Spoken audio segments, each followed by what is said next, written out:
I am so sorry that I am late. I actually, I totally forgot. That is actually what happened. I am so sorry. I apologize to everybody that has been on and been waiting. And I am so sorry, but I actually forgot. So this is being recorded that I forgot. And all of a sudden my child said to me, "Don't you have a class now?" So here we are. This is Hint in real time, totally forgetting and losing track of things. Okay. So let's jump in and not lose any more time. I am so apologetic. I'm so sorry of everybody's time. Okay. Welcome. It is so nice to see you, even though I'm late. And I really appreciate you waiting for me. So it's even more heartening to see you here, even though I am late. Okay. So we are in Parshas Ba'aloischa. And I just want to say a special little send a message of love to Parshas Ba'aloischa, because it was something like 35 years ago that I gave my very first public drasha or vort on Parshas Ba'aloischa. It was the first time I gave a little vort in seminary on Parshas Ba'aloischa. So I will actually just say over the little vort that I said then in Parshas Ba'aloischa, which is the Orach Chaim HaKadosh, who says that when we have the mitzvah is to light the fire of the Chanukiah, of the menorah in the Beis Hamikdash, and the mitzvah is the kohen had to bring his fire to the wick until it goes up by itself. And the Orach Chaim said that there are two ways of bringing something out from inside. On the one hand, we can bang it and beat it, something like trying to take a piece of stone or piece of wood and hack it until you get what's inside. So you can make a model by hacking on the outside, or you might have something inside and then you just need to unwrap the wrappings that are around it and reveal what is inside. And the Orach Chaim says that the soul is like the second way. We don't have to bang at it to make it into something that it isn't. But the beauty of the flame and the grandeur of the flame is within. And sometimes there are wrappings around it which prevent us from being able to see and experience the grandeur and the beauty of the soul. But all we have to do is really just unwrap it because it's there. And so when we put a flame next to the menorah, it will light up by itself because the beauty is there. We just have to unwrap things. So that was the very first vort that I ever said in public. And so as you can see, it still warms my heart to be able to talk on Parshas Ba'aloischa. Thank you for being here so I can say those holy words again of the Orach Chaim, which speak to me every single year. That we have to know that all that we need is inside us. We don't have to hack away and make ourselves into something that we're not. But we already are everything we need to be, and we simply need to sometimes just take off the avim mechasim is the lashon of Chazal, the sort of the coverings, the clouds, or the coverings that are covering up the beauty. But we don't have to change the essence of who we are. The essence of who we are is a chelek elokah mimal. We are a piece of the Ribono Shel Olam, and it doesn't have to ever be changed. Okay, so let's delve into the holy words of Reb Osher Zecher Tzadik Livracha. He says, when we look at a person who he's so small in his understanding, he has such limited access to knowledge. What do we know? What is one person by themselves? What do we understand? What do we know? And if he has to leave his little world, the world that he's in, and has to go out, and he has to carry out important tasks, and if he doesn't know what he has to do, how can a person manage in his life if he doesn't get guidance, if he doesn't know what he's supposed to do? We know how helpless we feel when we're in situations where we're faced with tasks where we just don't know what we're supposed to be doing. Parenting, marriage, family relationships, business. There are so many big things that come up in life, and sometimes we're in a situation where we don't know what we're doing, and how helpless we feel and how small we feel when we're faced with these kinds of decisions and we don't know what to do. Is it the right thing to do? Is it the wrong thing to do? And we find ourselves conflicted. We find ourselves asking questions and asking multiple people for advice and seeking out more ways to find information. And we feel how helpless we are. And how grateful and how lucky are we when we finally find the path forward, when we get that guidance, when the heavens open, the light comes down, and we have total and utter clarity about what we're supposed to do and what is the way. When HaKadosh Baruch Hu opens up the path and we get the hadracha, we get the guidance, and we know, oh, this is the path forward, this is what I'm supposed to do. And that is what Klal Yisrael were like in the Midbar. Al pi Hashem yachanu, val pi Hashem yisu. According to the word of Hashem, they parked themselves, and according to the word of Hashem, they went off. They traveled. That was what it was like having the Ananei HaKavod. They had the clouds of glory during the day, and they had the pillar of fire at night guiding them, and they knew exactly when to go, and they knew exactly when to stop. Contrasted to this, Rav Asher says, how much did David HaMelech beg and ask HaKadosh Baruch Hu in Tehillim, Hadricheni b'amisecha, guide me in the truth of your ways. Yancheni, show me which way to go.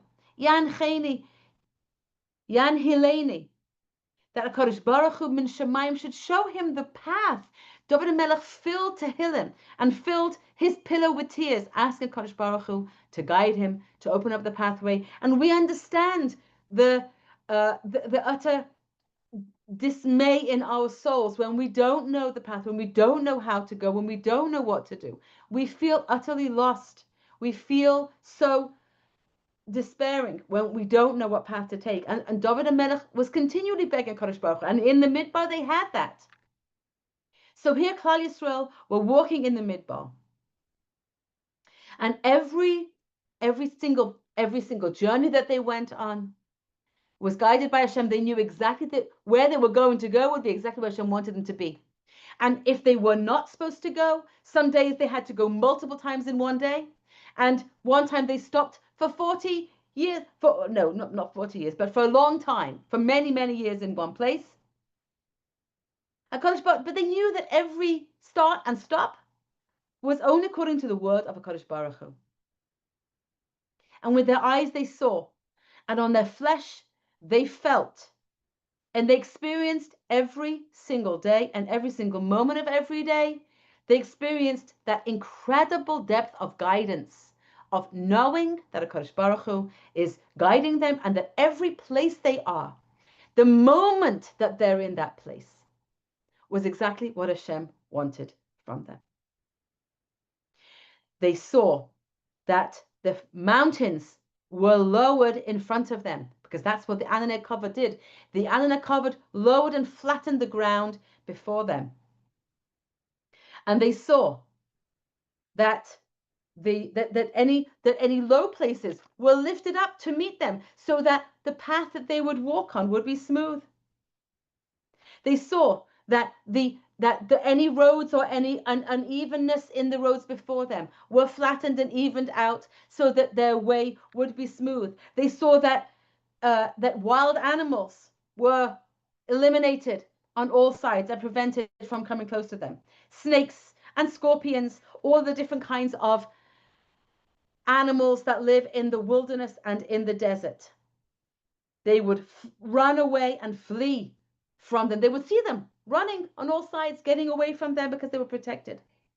And they walked upright, each person and each family under the flag of their tribe. And their food was prepared for them every single day. It was brought down to them every single day. The meal that was fit for kings, lechem abirim, the food of the heroes, came down from heaven. It was Gan Eden on earth mamish. And while we talk about the man, I just read in the Divrei Yisrael of Majid some beautiful midrashim that are brought down about and his own interpretations about what does it mean. It says that that the Medrash says that the man was accessible in different ways, whether the person was a tzaddik or a beinoini or a rasha. It says that tzaddikim, just their food was right outside their door. The beinoinim, their food was further away, and the rishaim had to go outside the camp to find their food. So the Divrei Yisrael asked a question. He said, the rishaim were wicked people. If they left their house and they saw the food of the tzaddik there, why didn't they just take the tzaddik's food? Why would they? Why would they have to, traipse far away if they just see somebody else's food? And he said this was godly food, and the man was protecting it from below and above. And he said that the man only became visible at levels so that he says that we know that no one can touch that which is prepared for somebody else, even as much as a hair's breadth. And so the food of the tzaddik wasn't visible to the beinoini or to the rasha. Only the tzaddik, when he went out of his home, he knew that it was his. And so his food was visible for him, and so he could go out and get it. The beinoini didn't see the food of the tzaddik. He only saw his own food, and he had to wander around a bit more until he found his food, and then it became visible for him. Then the tal, the dew that was above the man would disappear, and then he would recognize his own food. And then the rasha, nothing was visible to him. He didn't see the food of the tzaddik and not of the beinoim, not of the average or the middle kind of person. And he had to go very far to outside of the camp in order to be able to, and then he recognized his food. Then the tal would evaporate, and then he would recognize his own food. Fascinating comment of the Divrei Yisrael on the man as to how each one then would recognize his own food. So that answers that question in a very fascinating way. Okay, so back to the words of Rebbe Asher Frein Zecher Tzaddik Livracha. So he said, how could it be that all of a sudden an evil spirit came into this holy encampment? They were living on such a holy level. Their entire existence was living with a tangible kind of emunah that has not existed since that time, and probably until Yemos HaMashiach we won't be able to experience the same kind of heavenly existence such as they experienced at that time, where every single kind of journey, whether they were moving or at rest, was by the word of Hashem only, where the food that they were eating and the revelation of their food was again revealed in heavenly ways, that each one recognized their own food, was able to get their food, and no one else was able to take away from their food. They lived on such a heavenly existence. And even the water that appeared to them was the schus of Miriam Hanaviah, that they were given water. Everything was heavenly. Everything was beyond derech hateva. How, in such a heavenly setup, could an evil spirit come and test them? How could it happen that the people began to complain? How could it be that they could have such a sharp decline from the level that they were at? That they were living at a level of clarity and guidance and feeling Kadosh Baruch Hu more than even David HaMelech existed with in his life. And no other person, no matter how spiritually aware they were in any other generation, Rosh Hashanah said no one else was able to experience the same kind of revelation and guidance that generation experienced. And even more than this, they got an immediate punishment at that time. A fire came down from heaven at the edge of the encampment, and they called that place the burning up, Tav'era, a place where the fire burned, in order that they should remember the complaint that they had, that they sinned against the Kadosh Baruch Hu, and that right away the punishment came down. But nevertheless, they continued complaining against the Kadosh Baruch Hu, and they continued arguing, and there were those that went out to collect, and there were people who complained from this high level, from the closest they had to HaKadosh Baruch Hu. How could it be that they fell in such a way? And let's understand that the whole Parshas Haman, the whole experience of living in that elevated way, Hashem told Moshe Rabbeinu, take the man, and Moshe Rabbeinu said to Aaron HaKohen, take from the man, put it in a tzinsenet, and place it away with the Aron. It should be for Zeichel Adoros. There has to be a portion of man put away so that all the generations can learn from this. The Divrei Yisrael said, Rav Moshe, he says that the man was the first parnasa that came down to Klal Yisrael at all. Again, they were turned into a nation. They left Mitzrayim. They were taken out as a nation, and they right away were taken into the desert. They were not.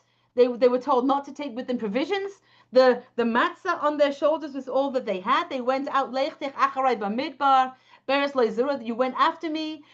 You went after me, and this is as the prophet, the Navi says, Leichtech acharai b'midbar, beres leizura. I remember the days where you came after me and you didn't provide provisions for yourself. Those days are so precious to HaKadosh Baruch Hu because of their emunah and Hashem.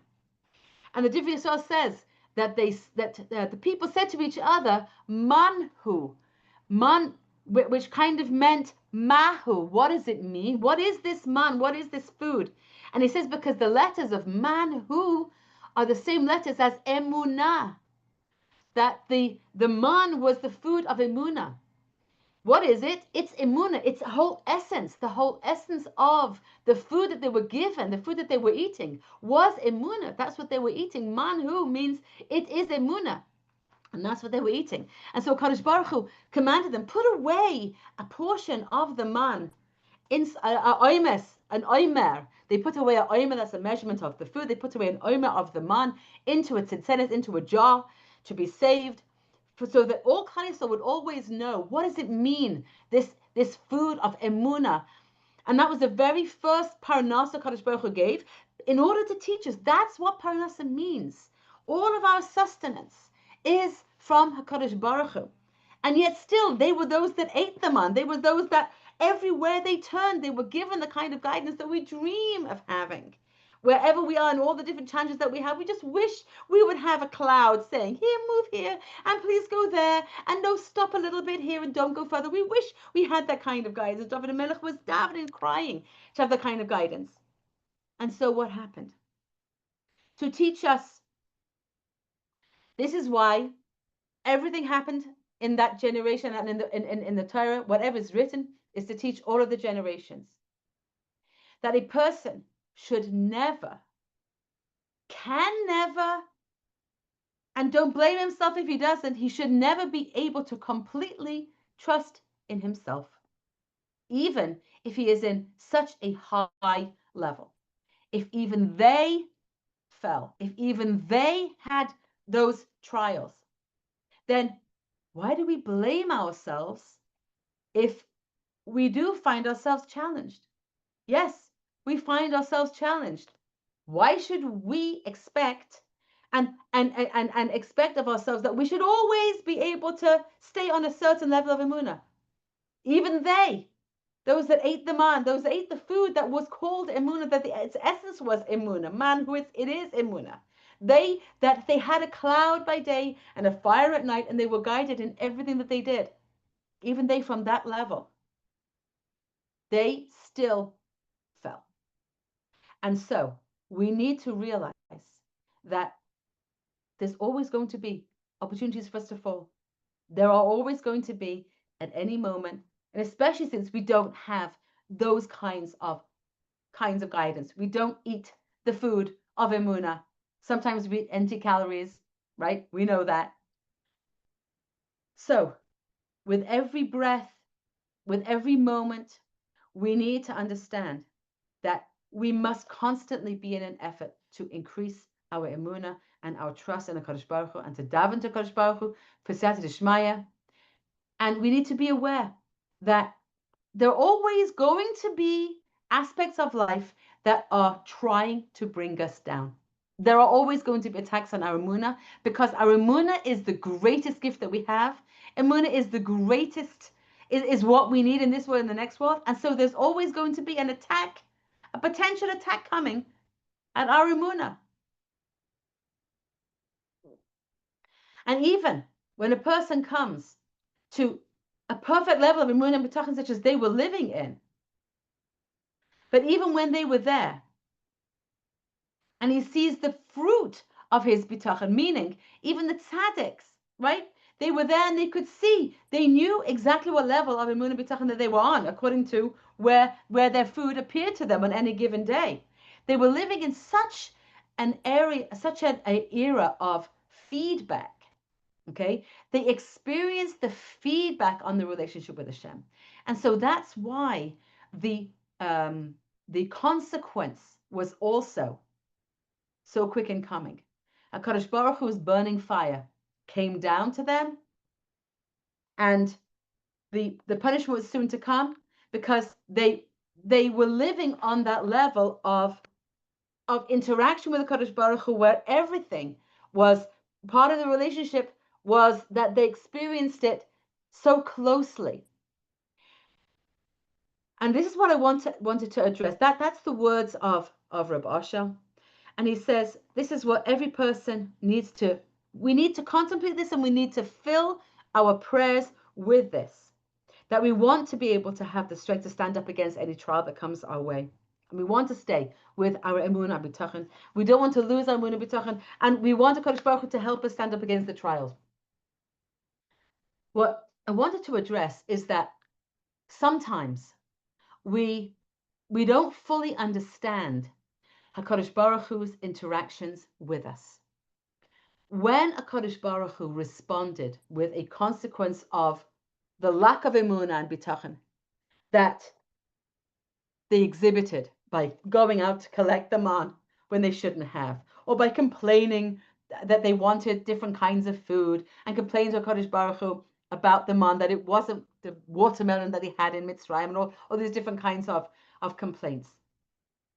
It was inappropriate. They were on a different kind of level. For them, again, it's not for me to complain, to say anything about them. I'm certainly nowhere near their madrega. But in the words of the Torah, we're taught it was inappropriate. For their level, it was appropriate that Kadosh Baruch Hu send them the message. This is not how you interact with HaKadosh Baruch Hu, and Hashem is sending you some guidance. A message is not a punishment, but it is guidance. Let's take the example of Yosef Atzadik. It's a different parsha, but it's relevant here. Yosef Atzadik, when it says Baruch HaGever Asher Yiftach B'Hashem V'Haya Hashem Miftachoi, the Nesivos Shalom says on this pasuk, blessed is the man who trusts in Hashem, and Hashem will show up for him in his trust. The Nesivos Shalom says, who's the Gever? This is Yosef. Zu Yosef Atzadik. He's called the Gever. Why was this Yosef? And when was this Yosef? Yosef was the man who trusted Hashem. He was the man who, when he came to Paro, and Paro said, there's no one like you, Yosef said, it's all from Hashem. It's all Hashem.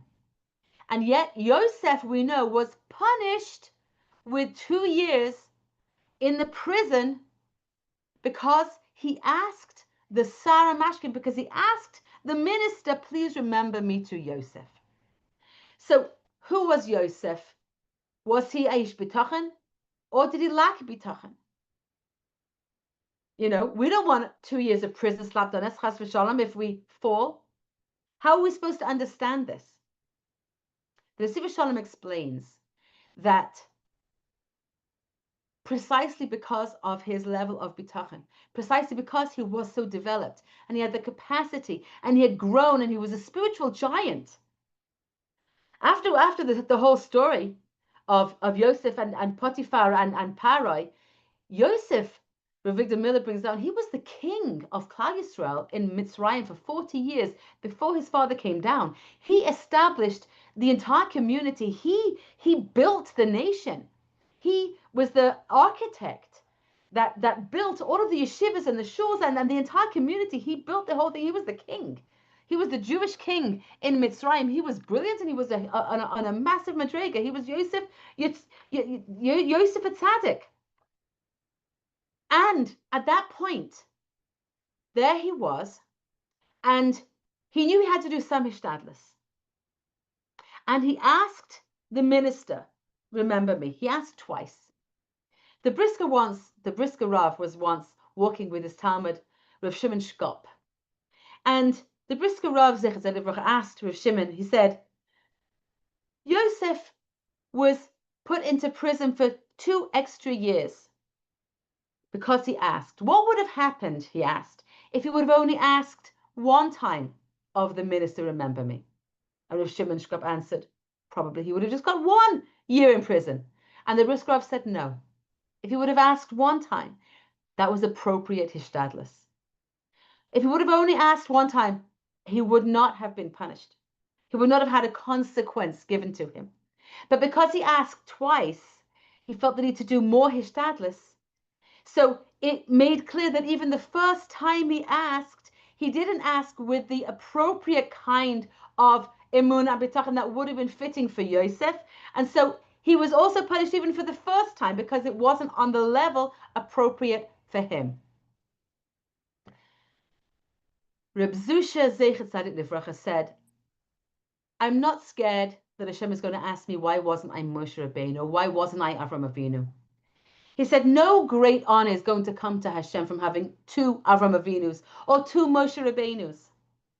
But I'm scared of the day when Hashem is going to ask me, Zusha, why weren't you Zusha? Meaning, Zusha understood that he had to be his own self, the capacity that he had to be himself in Emunah and in Avodas Hashem. Yosef Tzaddik needed to be true to Yosef. Zusha needed to be true to Zusha. And each one of us needs to be true to ourselves, who we are and the capacity that we have. And it may be different one day than the next day. The Brisker Rav was always checking his level of emunah, that his status, that the effort that he was putting in was appropriate to the level of emunah and bitachon that he had, and that it wouldn't be more. And each one of us has a different level of emunah and bitachon depending on where we are. The Brisker Rav in Europe during the horrific times of the Holocaust, he would make sure to tell the people around him that they would know the horrors of what was actually happening and the dangers, so that they would know realistically what was happening outside, and they would know what the horror was. Because he said, if a person imagines and kind of denies to themselves what really is happening, then their emun and bitachon is imaginary as well. It's not real. It's based on false information. It's not a real emun and bitachon. If a person knows what's going on and feels fear initially, and then they work on themselves and they grow their emunah and bitachon because the situation now demands a greater level of emunah and bitachon, that kind of emunah and bitachon that is now commensurate with the situation is going to has the potential to bring miracles. But an imaginary emunah and bitachon, an emunah and bitachon that actually has no connection to the reality within which we're living, that is not going to bring results. That is not going to bring miracles, because it's not real. It's simply a figment of our imagination. So we're human beings. We're going to fall. We're going to have tests in emunah bitachon. We're going to sometimes initially fail. Even Yosef Tzaddik did.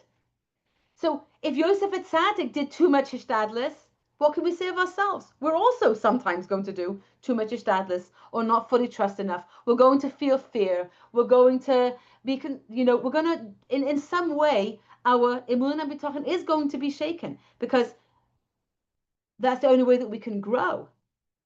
We cannot grow imun and bitachon if we don't have some kind of challenge that's going to force us to deepen our imun and bitachon. Sorry, this is lesson. So we have to have those moments where all of a sudden the Nisayon feels bigger than we are. It feels that we're falling, we're going to fail, such as the Yidden in the Midbar.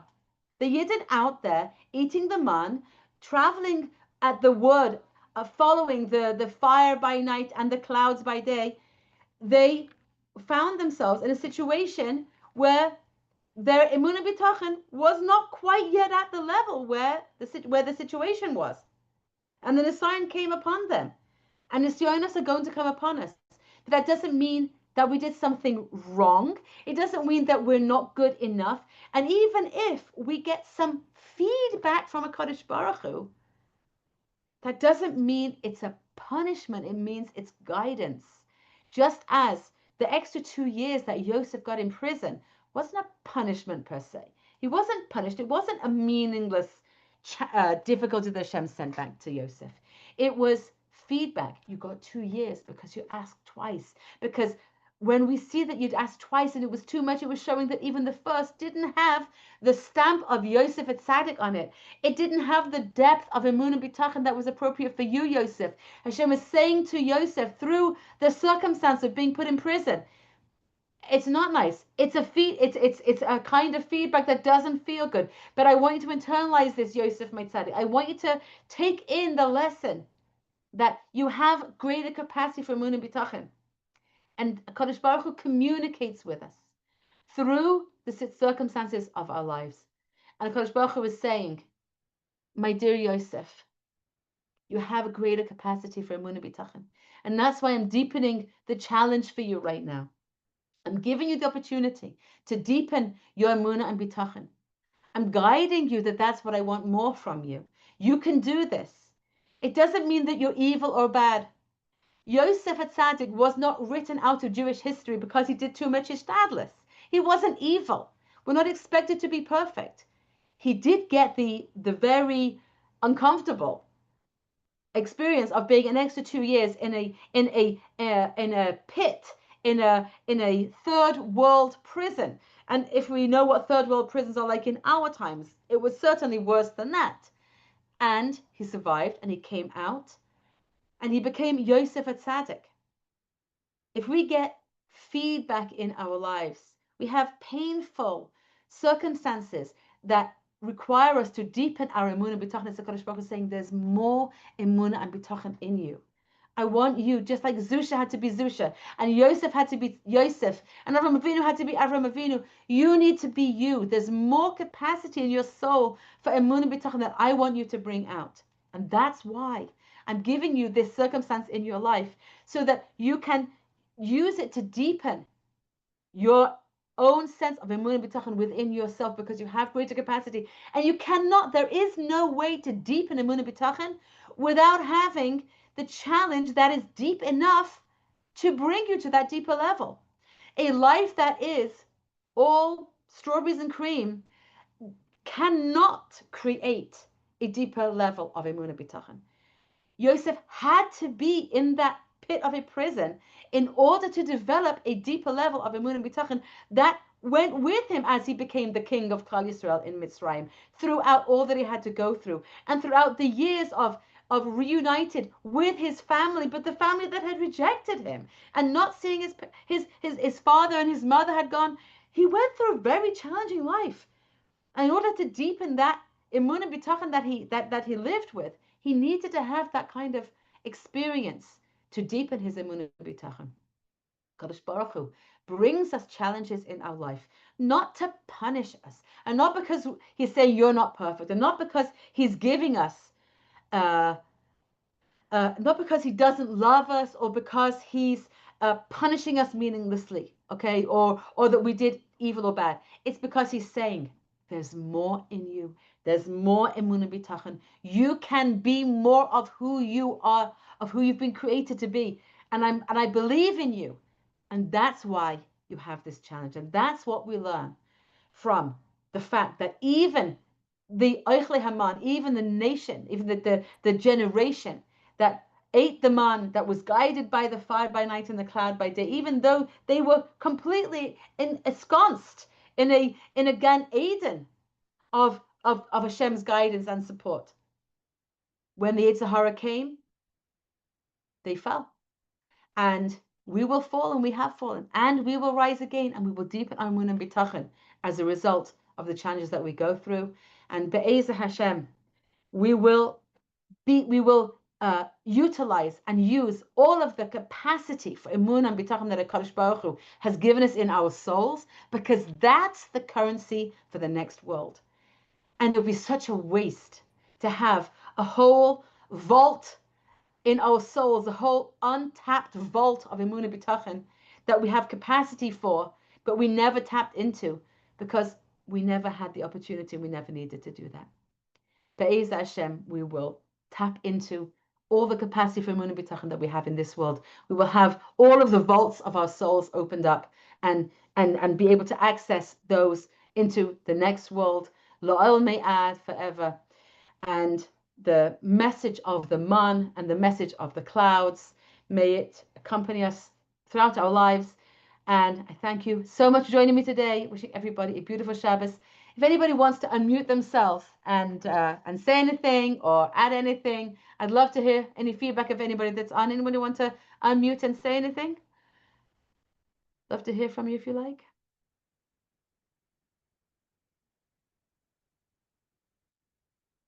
Okay. Hi, Hinda. Hi. Oh, great to hear your voice. Thank you for speaking up. I love to hear you. Thank you. Hi, I just wanted to tell you something really, really amazing. Yeah.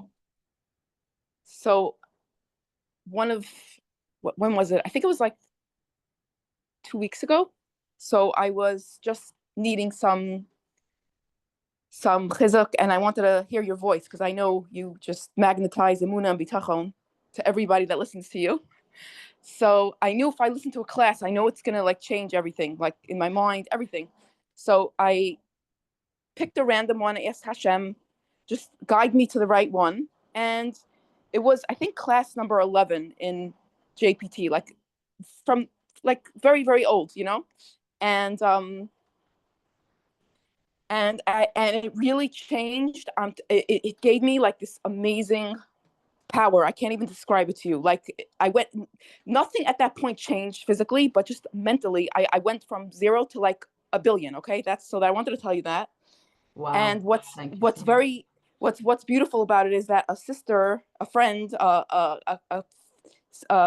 somebody that I was in class with, years ago, that I took many classes of yours with her.